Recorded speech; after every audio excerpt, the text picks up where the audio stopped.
This is the Andy Pollin Hour on Washington's new home for sports. ESPN 630, the sports capital. We do have a Tony show today. In fact, we got Tony shows the first 3 days of this week. He's doing Monday, Tuesday, and Wednesday of this week, and then Thursday and Friday. So for probably more years than is deserved, but maybe deserved, I have been called an old grandfather on the air, as sounding like an old grandfather. Well, now, in fact, I am an old grandfather. I became a grandfather over the weekend. My daughter, Samantha, who you've probably been hearing on the radio over the years, if you've been listening to me, we used to play a soundbite when she was making her case to get a cell phone. I think she was 13 or 14, where she said, "Dad, you act like it's 1965. And when she said that, we were actually a lot closer to 1965 than we are now. And we're a lot further away from when she was begging for a cell phone, because now she's a mom. And she blessed us with a granddaughter over the weekend, Eliza Sloan Cantor, 7 pounds, 4 ounces, and just... Well, if you are a grandparent, you know the joy that comes with that. And if you're not, maybe it will happen for you one day. Who knows? But it did happen for me. I've yet to meet her. Things have changed. I remember the days when you just walk into the hospital room and see mom and the baby. I did that with my sister when my youngest niece was born 21 years ago. But those days are over. COVID changed a lot of that. Maybe it even changed pre-COVID. But the whole procedure is different. My daughter and her husband checked into the hospital on Friday. They had done some examinations, and they decided that they were going to induce labor beginning on Friday, and he checked in too. So he's been staying there since Friday, and they're coming home today, and later this afternoon, I hope to, if it works out, to be able to meet my granddaughter for the first time. And it's overwhelming, and I'm sure it'll be more overwhelming when I hold her in my arms. But just a great feeling. Got a lot of great response when I put this out on Facebook and Twitter earlier this morning. And it's one of those life events that makes your life, joyful. It's something that you hope happens for you, but you have no control over that. You don't know if your children are necessarily going to want children or if they're going to get married, but she did get married last May, and she and her husband have now become parents, and it's just a wonderful thing. Tony has talked about that. I sent him a text and a picture from the hospital room. That's the other new thing about how this all works. I remember when my daughter was born, we were living in New York. I was working for the Fan then. And my family is here in Washington, and my parents were preparing for my sister's wedding, which was only 2 weeks away. And my mother, who became a grandmother for the first time when Samantha was born, wanted to hop on a plane and come up. And I said, you really don't have a lot of time. You're planning this wedding. You'll have to come up and come back. It's going to be a big hassle just for one day, a little bit of visiting. But we'll send you a picture. Well, sending a picture involved taking a photograph, taking the film to a processing center, and I don't remember, but I guess in those days you could do it overnight. So then you got the film back, the photo, you put the photo in the actual mail, and you mail it, and so the instantaneousness of it was like 3 or 4, maybe even 5 days before she saw a picture of her.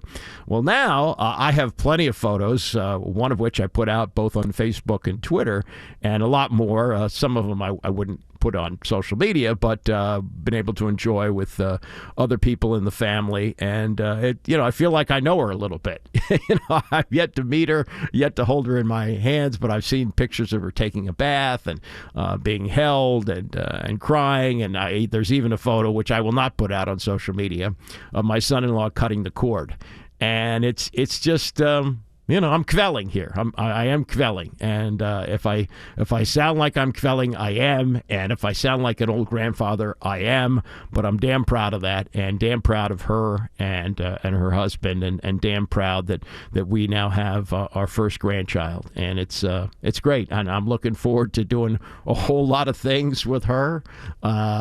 It's different now where you think of boy or a girl. With a girl, you do a lot of the same things. There's youth soccer and youth basketball and going to games. We'll expose her to sports. Both her parents are sports fans. I don't know if she'll necessarily become a sports fan, but we'll expose her to that in a way that girls were not exposed to that in the past. And whether or not she likes it, we'll have to see. But it's not like a boy where you throw a ball in the crib and say, her. And for a girl, you put little dainty dresses on them and put headbands in their hair with flowers and things like that. Yeah, you'll do some of that. But, the line is a lot different now. So I'm really looking forward to some really great times ahead with Eliza Sloan Cantor, born on Saturday morning and now a big part of our lives. All right, the Juan Soto situation, as that continues to hang over the heads of all of us here. A week from tomorrow is the trade deadline. It's 6 o'clock in the evening, so Tuesday's bound to be wild around here with all kinds of rumors and speculation as to where Juan Soto is going to go, or if he's going to go. The more you listen, the more it sounds like he's going to go. And one of the big reasons is that it's not so much a team that gets him, wants him long term. For the short term, it's pretty good. Short term means 3 pennant races. They get him for this year, next year, and the following year. And if you lose him, well, okay, but maybe during the course of that time you win a World Series, and it's worth it.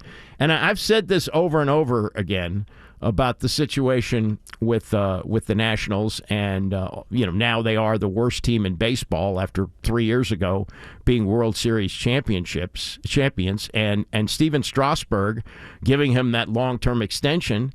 Yeah, it looks terrible now, but at the time it seemed like the right thing to do. And if that was the cost of winning a World Series, to me it was worth it. I grew up with bad baseball. We had the expansion Senators when I was a kid, and then they left when I was 13 years old. We didn't have baseball for 33 years.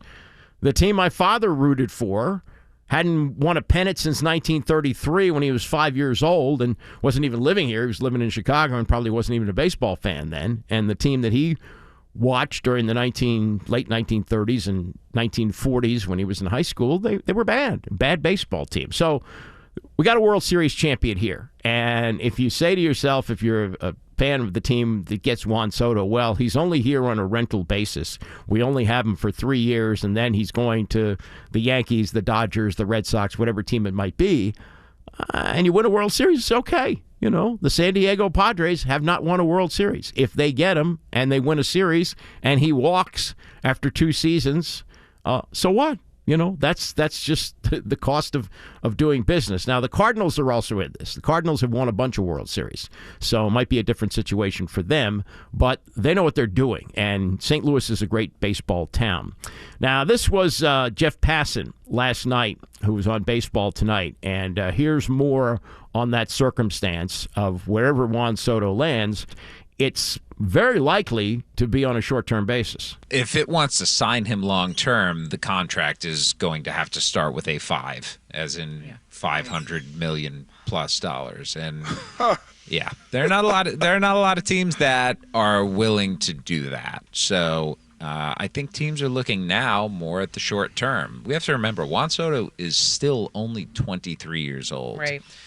He's still under club control for 2.5 more years until he reaches free agency. So I was talking with an executive this week who's hopeful of acquiring him, and he said, it doesn't matter if we can or can't sign him going forward. Right now, we get one of the best players in baseball for the next 2.5 years if we get him, and it's why he's going to bring back, I don't think it's even arguably the biggest return in a trade in baseball history if he does get moved this week, whether it's this week or this offseason. And again, whether it's short-term or long-term, the haul is going to be huge. You have to give up a lot to get him, but if it gets you a World Series, I think it's worth it. Then you reload, and who knows, with a haul of prospects, maybe the next Juan Soto emerges from that.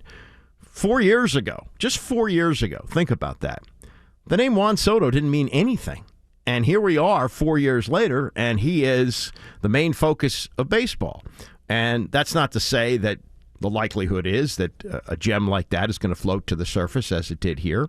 But the way it worked out for the Nationals, not so much in 2019, though he was a huge part of that World Series championship, but the fact that he came up earlier than expected. They didn't want to bring him up in 2018, but they had so many injuries, they thought, okay, we'll bring him up for like a few games, and then we'll send him down when guys get healthy.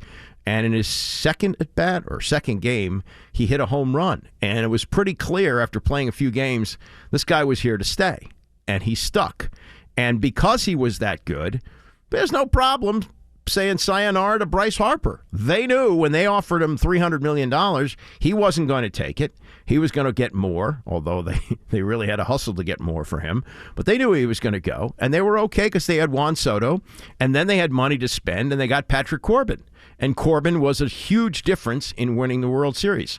I think if Soto and Harper are both still here and Corbin is not, I don't think there's a championship flag flying at Nats Park. I really don't. I don't think that's going to happen. Now, who's going to land them?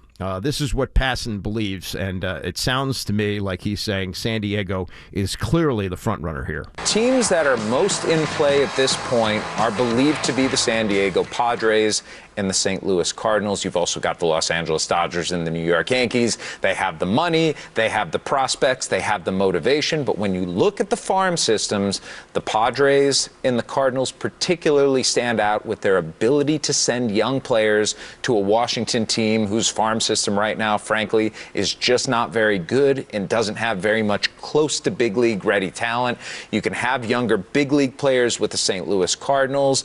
The Padres farm system, though, is absolutely loaded with Jackson Merrill, with James Wood, 2 draft picks from last season.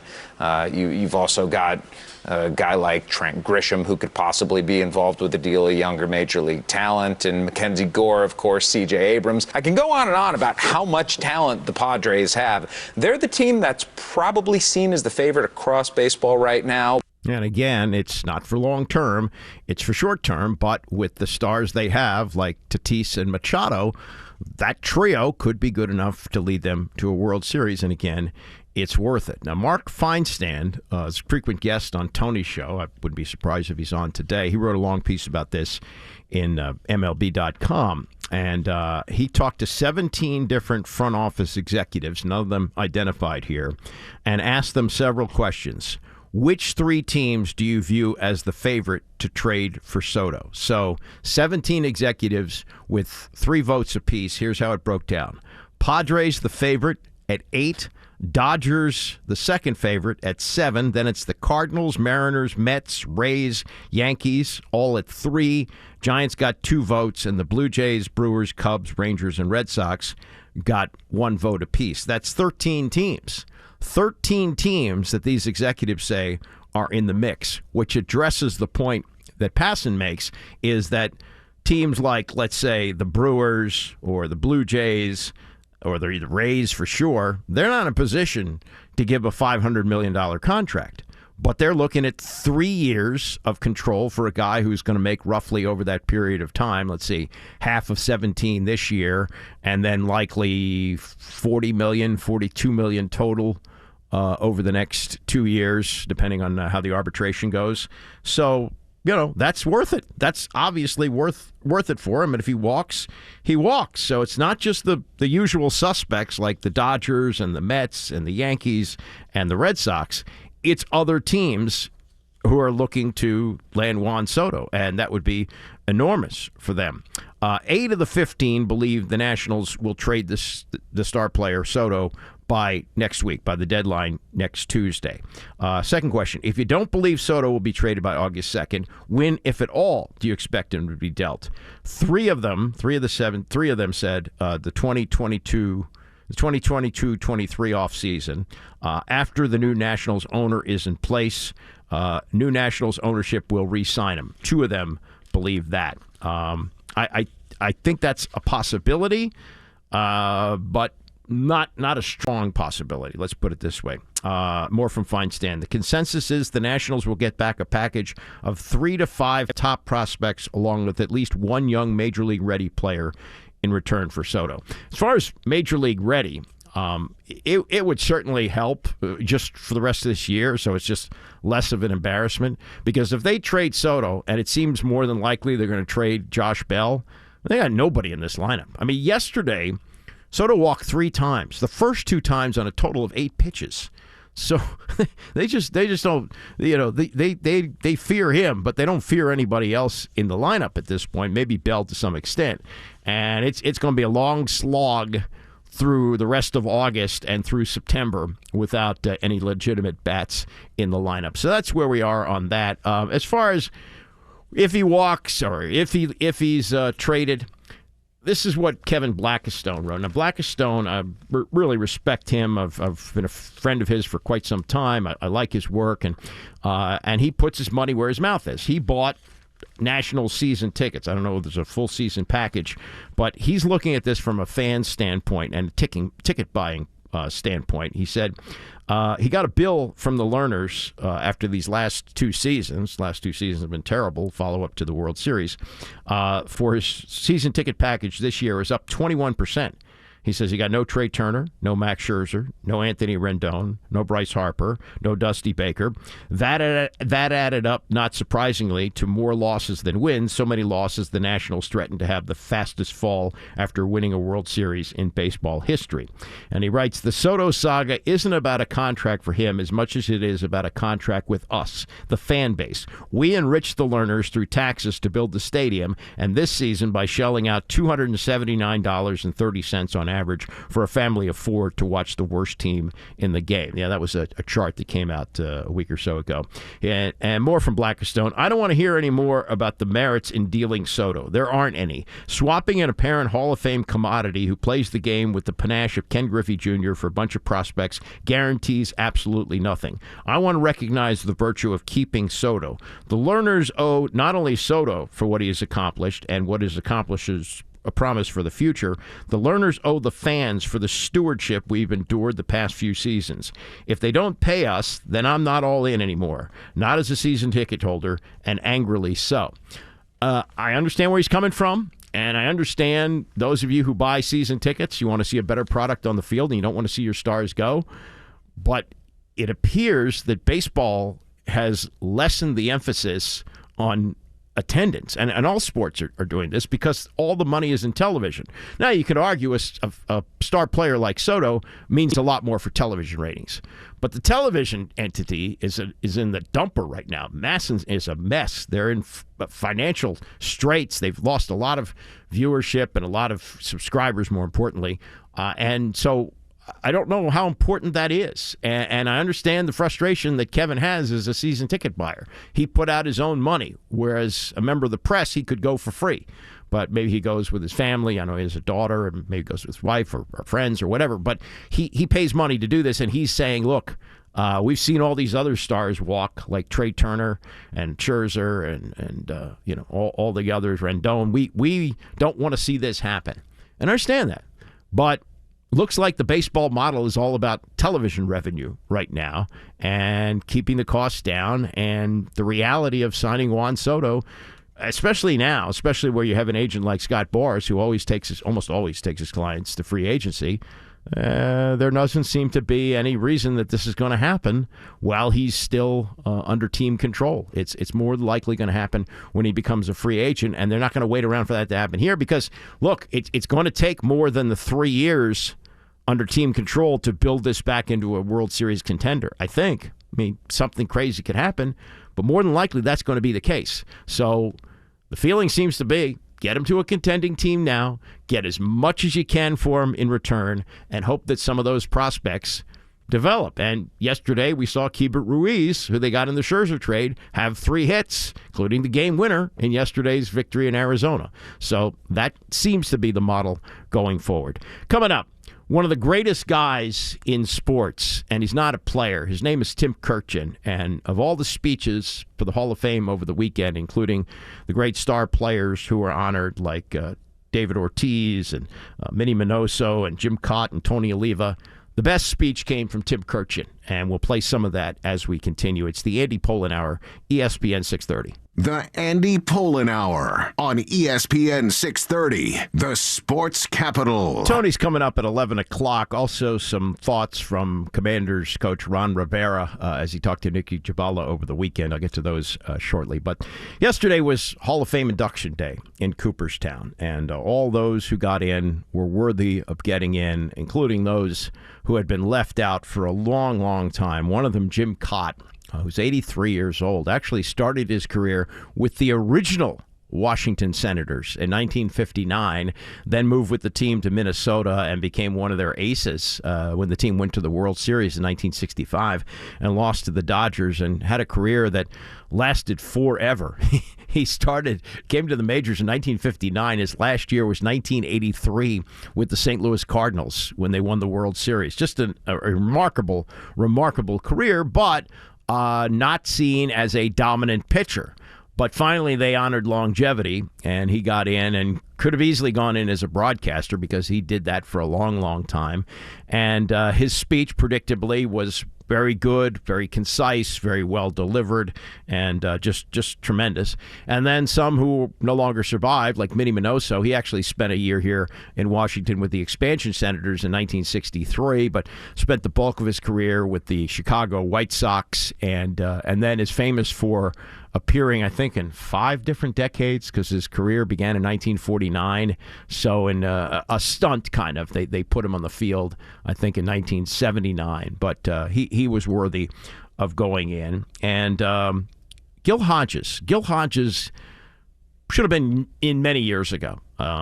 Sadly, he died of a heart attack. I think he was 47 years old in 1972.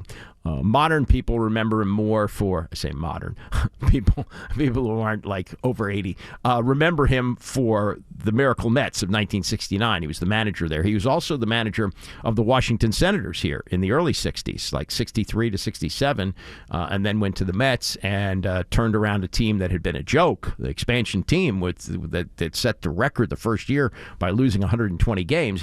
He had them winning the World Series 7 years later. That was remarkable. But as a first baseman with the Brooklyn Dodgers, he was a great, great player and overlooked for so long. Finally, he got in, and his daughter delivered the induction speech. And as I was listening to her, I was reminded about what a different time we live in sports. Because in those days, you didn't make enough money to have multiple residences. Gil Hodges was a Brooklyn Dodger, so he bought a home in Brooklyn. And his family had stayed there. I don't know. His wife, I guess, is in her 90s. She did not speak. I don't know if she even appeared. But his daughter spoke, and she has a thick New York accent, which to me said something about the time. That was Gil Hodges. Gil Hodges lived in Brooklyn. Yes, he was from Indiana, and nowadays he might own a second home there or a second home in Florida or something like that. But no, he lived in Brooklyn, was part of the community. I think he had a bowling alley that he owned there one time, and would go to the grocery store. And his daughter talked about him taking the kids sledding. It was a much different time. So I was reminded of that hearing him speak. As you would expect, David Ortiz, who's a broadcaster, was very, very good. And even though Tony Oliva's English is not very good, he was very enthusiastic. He really gave it a go. So, and that's another guy who was overlooked for a long time. Tony Oliva, because of knee injuries, had a short career, but he had a great career with the Minnesota Twins, and is remembered as a player who's worthy of the Hall of Fame. Also worthy of being in the Hall of Fame. It's a different wing. It's not the players' wing, but Tim Kurkjian, who I have intersected with for almost 50 years. We went to rival high schools. He went to Walter Johnson. I went to BCC. And I remember seeing him play both baseball and basketball. And at 5'5", he was a remarkable athlete. He was the best basketball player on his team. The team wasn't very good, but he was the best player. And he also played baseball. He played very well. And he played with his older brother. He has a brother, which you'll hear more about this. And if you may have seen the story that he put out several weeks ago about his brother suffering from ALS. But they were like twins. They were only 11 months apart. And the mother decided to put them in kindergarten at the same time. I don't think you can do that anymore. But they were both in the same class, and they went all through school together. And the brother actually went on to play at Catholic University and was a tremendous player there. Tim went on to the University of Maryland and became a sports writer. But I intersected with him again 40 years ago because he came to Dallas shortly after I did to work for the Dallas Morning News. And we were actually a building apart, but I would see him at games, and we connected at a Rangers game in 1982 when he was the beat writer for the Morning News, and we were waiting for Don Zimmer to open his office. And I've seen him off and on, and he lives in the area. I've seen him away from games, just going out shopping, buying gas. Just a tremendous guy, and you hear him on Tony's show often, and he does everybody's show. I mean, he's on all the time, and it's just terrific. And his love of the game is incredible. In fact, before I play some of the speech that he gave on Saturday as he was inducted in the Hall of Fame, this is Carl Ravitch, his colleague on ESPN for the last 20 years, talking about how they honored Tim when he got to Cooperstown for the Hall of Fame induction. We took an entire team up from baseball tonight and surprised him, and when the door opened and he came into the room, we were all there, he broke down. I mean, he spent a lot of time this week emotional, and he cried a lot, and that was not, it wasn't tears of sadness, it was tears of joy and gratification. I thought about it, and you tell me, I don't know that there is a more popular person going into a Hall of Fame than Tim Kurkjian, because if you think about it, he cuts across all different levels of baseball. Owners can't not like him because he loves the game. He loves players, so players love him. Managers respect him because he doesn't have a bad bone in his body, and if he asks a question, it's not rooted in, I'm trying to nail you here, it's I'm trying to understand. So I don't know that there's a more beloved, popular person who won this Career Excellence Award. I don't think you can say it any better than Carl Ravitch did. This was Tim on Saturday, first talking about how he found out that he was going in the Hall of Fame. This has been the most overwhelming, most overpowering experience of my life. I learned that I won this award. I was at the grocery store. I was at the self-service checkout aisle at the Harris Teeter. I was dragging a rotisserie chicken through the scanner when Jack O'Connell of the Baseball Writers called me and gave me the great news. And I started to cry right there at the Harris Teeter. I'm pretty sure that's the first in the history of this award. So the next morning at 8:30, Johnny Bench called me to congratulate me. And he said, "Congratulations, Tim. Welcome to the club. You're one of us now." Let's be clear, I'm not one of them. I'm not in their club. But the greatest catcher of all time called me to congratulate me. And then his voice went very soft, and he said poignantly, "Tim, it's moments like this that take you back to Little League." And I was just about ready to cry again. And Johnny said, "And let's face it, Tim, you're still small enough to fit into a Little League uniform." Thank you, Johnny. Johnny is here today. I can't believe it. There are Hall of Famers here today. Johnny, in 1975, caught 1,002 innings without a pass ball, and he came to see us today. Thank you so much. Last 30 seconds of that are Tim in a nutshell. The self-deprecating humor followed by a statistic over the top of his head about Johnny Bench not letting a pass ball go through, and it was 1,000 innings or whatever it was. I mean, just unbelievable how good he is with a crowd and how good he is with people. And this is an even longer example of this. He talks about first of all, Jim Cott congratulating him, and then segues into stories I've heard before, but they're worth hearing again. And it's about his career and how it got off the ground, including the days in Dallas. The day I won this award, I got a text from Jim Cott saying, "Tim, we are connected now, connected forever to a player as great and a man as great as Jim Cott is the thrill of a lifetime for me." And of course, congratulations to David Ortiz, Big Papi. I checked with the Elias Sports Bureau, which I do on virtually everything, and we've established that it is the largest disparity in size between a player being inducted and a writer being honored in the same year.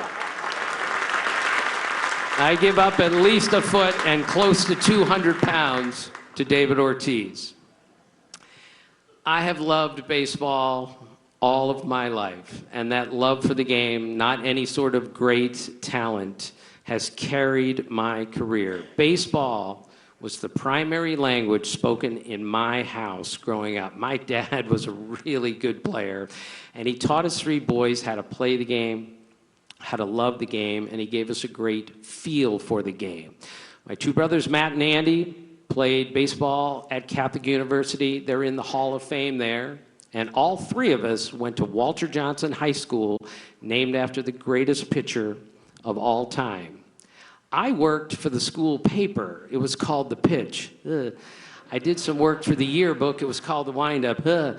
So I was a terrible writer in high school, and one of my gym teachers once came up to me and said, "Tim, that might be the worst story I've ever read in the school paper. I hope you're not planning on making this your life's work." And amazingly, miraculously, I did. There were a lot of bumps along the way. January 1982, I'd just taken a job at the Dallas Morning News, and we got a tip that Ron Meyer, the football coach at SMU, was going to be the next football coach of the New England Patriots. So this was a really big story in town, but all of our football writers were traveling, so I had to do the story. So I called him on the phone 50 times. Clearly the phone was off the hook. So my boss said, "You have to go to his house." I didn't know how to get to my house, let alone his house, and I didn't know Ron Meyer from Oscar Mayer. So I get to the door, it's 10 o'clock at night. And remember, this is 1982.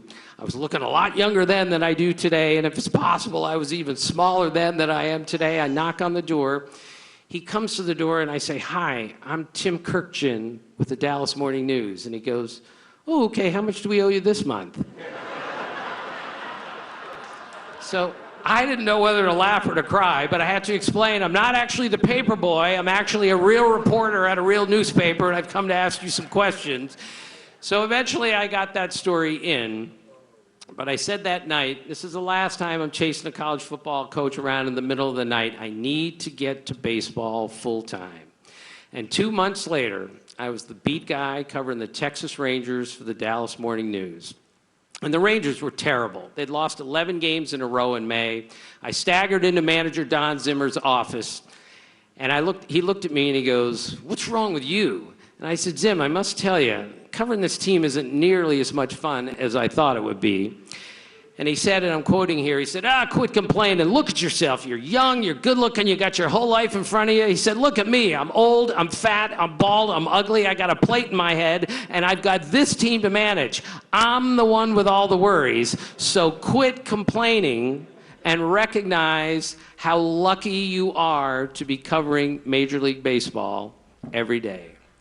And as always, Zim was right. It was a privilege to cover the game 40 years ago, and now 40 years later, it is still a privilege. Baseball is the greatest game. It's the best game of all time. It's the hardest game in the world to play. It is a beautiful game. That's Tim Kurkjian on Saturday, and the stories are great. He tells them great. He's told them before. He knows how to tell them, but they're still wonderful stories about his career. This is the most poignant moment of the speech. He talked for about 16 or 17 minutes. This is about his brother Matt, the one he's close in age with, and the one he wrote about a month or so ago about having ALS. And this is where he became emotional, talking about Matt and the meaning, not just of this horrible disease. And I can tell you, I lost a great friend to this over a year ago. It's horrible. It's probably the most awful way to die. And Tim talks about that, but he also talks about how baseball is somewhat, can't say a healer, but is something that is so important to his life and his brother's life, and how it played such a great role not long after he was diagnosed. It starts with my brother Matt, my best friend. He's 11 months older than me, born in the same year. My brother Matt was a great baseball player at Catholic University. And now he has ALS. But let me tell you what baseball does for its players. 4 months after his diagnosis, Ross Natoli, the baseball coach at Catholic University asked him to throw out the ceremonial first pitch at their only fall road date of the season. It was a doubleheader at Mount St. Mary's. My brother had a major league throwing arm, but because of his ALS, he had to learn how to throw a ball differently. And we played catch in the front yard, and typically he figured it out. When we got to the field, Coach Natoli gave him a replica Catholic University jersey with M. Kurkjian 2 on the back. That's the number he wore at CU for 4 years. And then he went to the mound and predictably threw an athletic strike to the plate. He looked to his right, and his immediate family were all dressed in Catholic University jerseys with M. Kurkjian 2 on the back. Then he looked further to his right, and all 47 players on the Catholic University team were wearing jerseys that said M. Kurkjian 2 on the back. And that's the first time I'd seen my brother cry since this ordeal began. But this is what happens in baseball. Catholic U won a doubleheader that day. This is how the game celebrates and honors its players. Thank you, Coach Natoli, for everything that you've done for my brother. And thank you to Catholic University for everything you've done for our family for the last 50 years. Yeah, and Matt was there at the ceremony. They showed a couple of shots of him. He is obviously suffering from this horrible disease, but it has not taken, as much as I'm able to observe, the part where it just robs you of everything. He does seem to be mobile right now. He was laughing and crying during the speech, and certainly wish him the best. This is the last part I want to play for you here, and I think the important thing that you have to remember about anything that you do, you A, have to love it, and B, you have to really work at it, and you have to, in many cases, embrace the grind. And this is what people say about Tom Brady. What Tom Brady does to keep playing football at the age of 45 is unbelievable. I mean, it's a day after day after day circumstance, and it's the same thing in baseball. Baseball's different than the other sports because you play it every day. And those who cover it for a living or broadcast it for a living, they'll tell you. I mean, the dog days of August, that's not just a cliche. When you get to August, you're spent. And Tim embraces the grind, and this is, I think, the clearest example of that, as he told, again, a story that is self-deprecating, but illustrates his love for the game and how hard he's worked at it. I cut out every box score of every Major League game for 20 years and taped them in my notebooks like I was 7 years old. And I will tell you, I never missed a day. And I think we can all agree that's a streak way more impressive than anything put together by Cal Ripken Jr. So one night at 11:45, I realized, oh my gosh, I forgot to do my box score book. And I woke up, ran into my office, clipped them out, came back to bed, and Kathy looked at me like, how could I have married such an unfathomable geek? Thank you, honey, for putting up with me all these years. I love you. And Tim had his whole family there, his son, his daughter, their spouses, his grandson. It was really, really good. And if you have not seen it and want to see the whole speech, they have it up on MLB.com. Tim Kurkjian, a local guy, and still a local guy. Grew up in Bethesda, now lives in Gaithersburg, and is a real treasure. He's a baseball treasure and a treasure for ESPN. Commanders opening up training camp tomorrow. I guess they'll have their first workouts on Wednesday. Ron Rivera talking to Nikki Jabala of the Post over the weekend. I just want to read a few quotes here. And it's consistent with what we've seen all off season, that they are selling. They're selling the idea that they're making a big jump this year, that they're making the leap. And Rivera here talks about the maturity level. He says the maturity level, more so than anything else, shows that these guys are ready to accept the responsibility of it all. Last year, going into this whole thing, my big concern was maturity. And having gone through what we went through, I just kind of feel like this group is ready to take a step. And he says he does not feel any pressure going into year 3. Yeah, the maturity was something that he was concerned about. Remember, you had Montez Sweat and Chase Young talking about breaking the sack record together.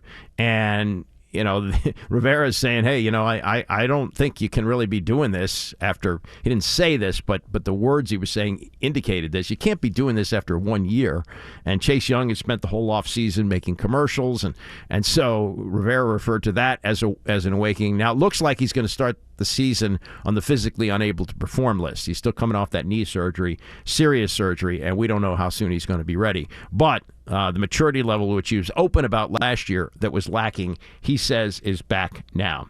Now, he also said this. He said, we had a bunch of guys go through some real life and that was hard. It was rough on a lot of guys, and for us, we're still trying to change and develop who we are and find our guys, and we'll keep going through the process.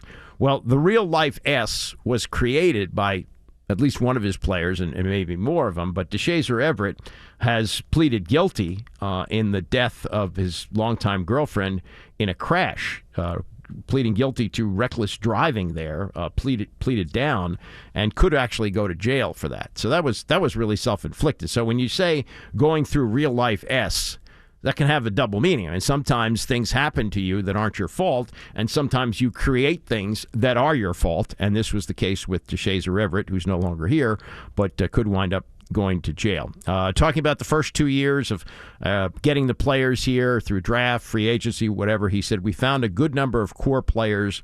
I don't think we have all the pieces. So he's not talking Super Bowl yet. And then he talked about Carson Wentz, who will be the 7th different starting quarterback for Rivera since he arrived in 2020. And there were more ahead of him. It's been a constant revolving door on quarterback. But he said at the end of the story, we're going to fight, we're going to show up and give everything we are, whatever that means. Usually say give everything we have. He says give everything we are, and it all starts tomorrow. All right, coming up next, clowns to the left of me, jokers to the right.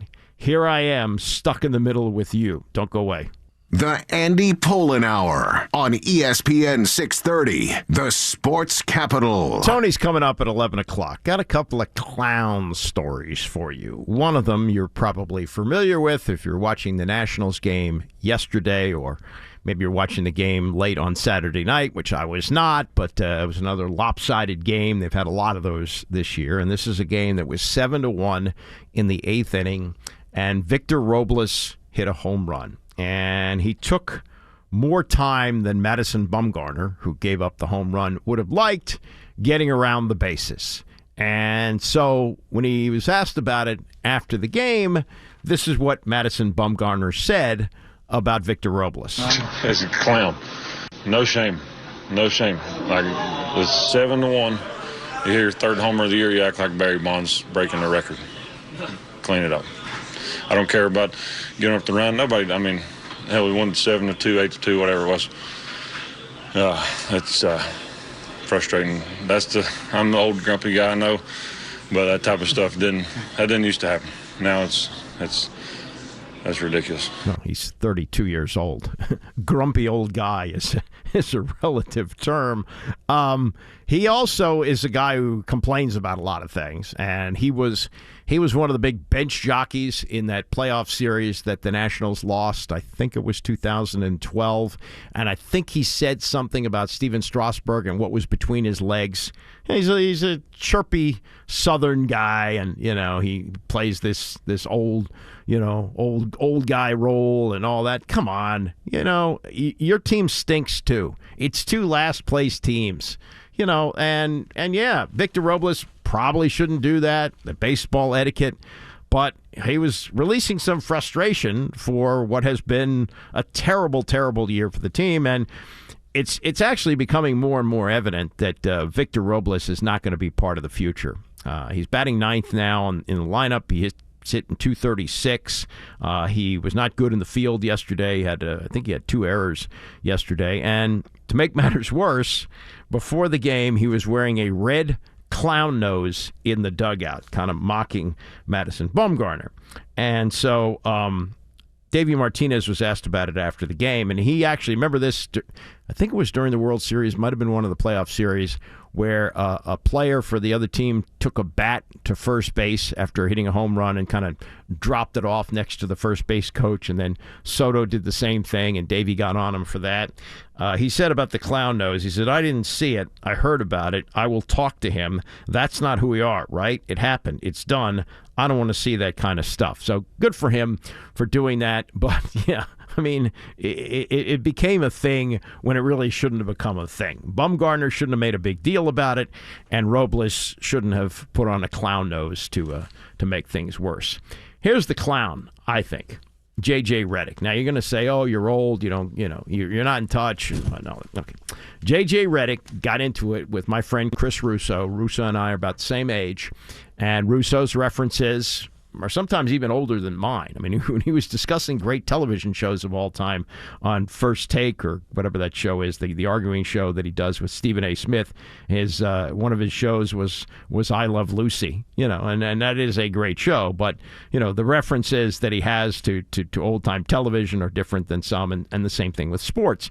So he got into it with J.J. Redick way back in April. This is going back a ways, about Bob Cousy versus Chris Paul and how they would match up and their legacy. And then Redick, downplayed it. He said, well, you really can't compare Cousy with Chris Paul because they played in different eras. And then they went back and forth to the point where, and I think it was disrespectful, where J.J. Redick said, well, Bob Cousy played against plumbers and firemen, okay? And that had gotten a lot of play. You probably heard about that. And Cousy, kicked back on that. He didn't like that, and I understand that. And the numbers are this. Bob Cousy's Hall of Famer, won 6 NBA titles with Bill Russell, including 5 consecutive, 1959 to 1963, which 62-63 was his last year in the league. He averaged 18.4 points, 7.5 assists, 35 minutes a game. He was the MVP in 1957, 13 times an All-Star, 10 times NBA, All-First Team, 8-time NBA assist leader at a time. And you can look at this either way. You can have your own opinion on this. But at the time he played, his last year in the league, there were 9 teams. Only 9 teams in the NBA. And, you can say, well, the Celtics had all the talent. That's why they won all the titles. Yes, but there weren't that many jobs. And J.J. Redick was a 3-point specialist during his career. Good player, not a great player. And there might not have been a role for him in that NBA. That might not have been the case. And so the modern NBA afforded him a job, and it afforded him a nice living. So Jerry West was asked about this on a Sirius podcast last Friday, and West came back at J.J. Redick with both barrels firing. Tell me what his career looked like. What did he do that determined games? He averaged 12 points a game in the league. Somewhere along the way, numbers count. At that point in time, the players aren't what they used to be. JJ certainly wasn't going to guard the elite players. And so you can nitpick anyone. And I'm not, the only reason I'm talking about him is because he was not an elite player, but he was a very good player. But he had a place on the team because of his ability to shoot the ball.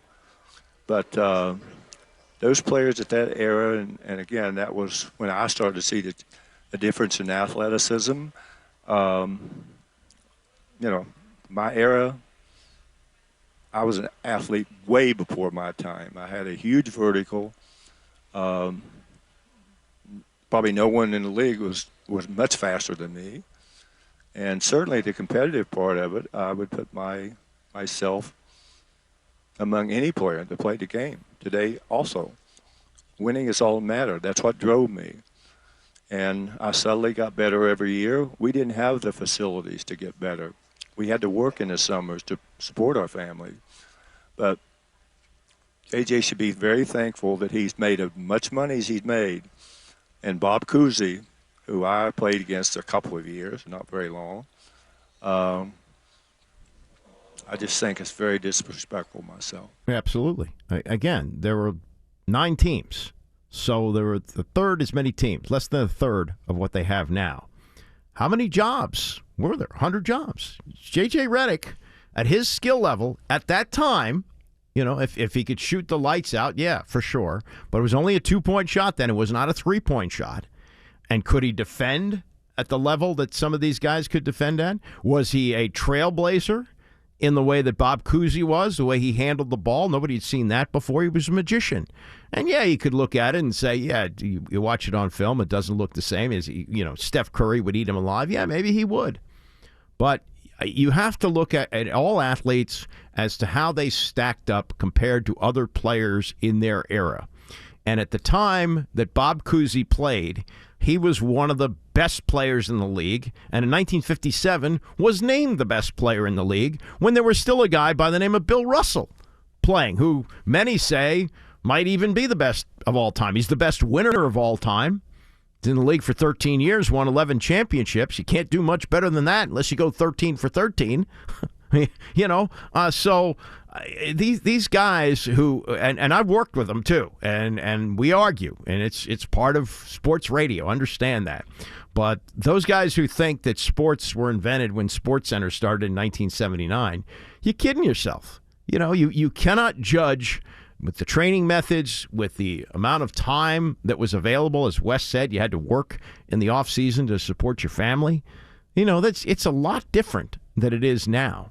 And so for J.J. Redick, I understand it's good television. It creates good debate, and Chris Russo is a worthy debate person, one of the greatest in the history of sports radio. In fact, I just read he's going in the Radio Hall of Fame, along with Jeff Smulyan, who was the owner of the of WFAN when the format was launched 35 years ago. And Susan Waldman's going in the same class. 3 people I know. It's wonderful. But back to the point. JJ, wake up and realize that the world didn't begin when you went to Duke. Sports have been played for a long time, and as Jerry West indicates there, the groundwork was laid for, by the time you got in the league, to make yourself a very, very wealthy man with a limited skill set. Granted, it was a valued skill set, and they paid you a lot of money to do it. But it's not like it was when he played. It's not like, you had the need to play, a full game and to be able to defend and do all the other things, 35 minutes a game. J.J. Redick's playing 12 minutes a game. Cousy's playing 35. Lot different. Tony's coming up next. He's got shows today, tomorrow, and on Wednesday. We got 2-hour shows for me on Thursday and Friday. So enjoy the rest of the day, and I will see you back here tomorrow at 10 a.m. Here tomorrow at 10 a.m.